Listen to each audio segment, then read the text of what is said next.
po si Victoria Bonillo. At pa Victoria Bonillo po. Wala po, ako nagagawa sa amin. Wala po nangyari. Wala po.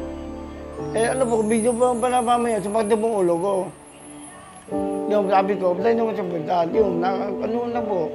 Ito na po yung. Para bumalik po ako dito, ilabas po ako na raw eh.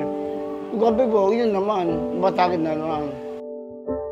Laking epekto po na ito po. Nawala ang trabaho. Yun nga po. Talaga po mahirap. Meron po talaga. Kasi pala pa, yung pagkilos mo, hindi ko magpagtrabaho. Dati mong ginagawa nyo, hindi mo na magawa. Mahirap po talaga. Ito po paglakad po, nung ako mabigyan po ni Ma'am Sol po, gumanda na po lakad ko. Marami na pang narating ko, punta po ko ng Kalbahay, Dadaan. Nakapanda ba ko ng Bicol, Batangas. Ang maganda po kasi po, nakalagad na po kayo ng normal. At saka po marami ka na nagagawa ng ibang bagay po.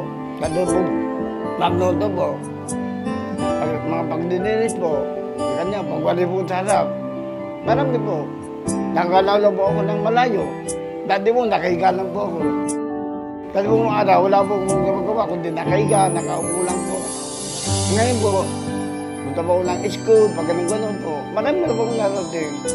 Sabi ko ako nagpapasalamat po sa mansyon po, sa akadisyon po, akad patilit po.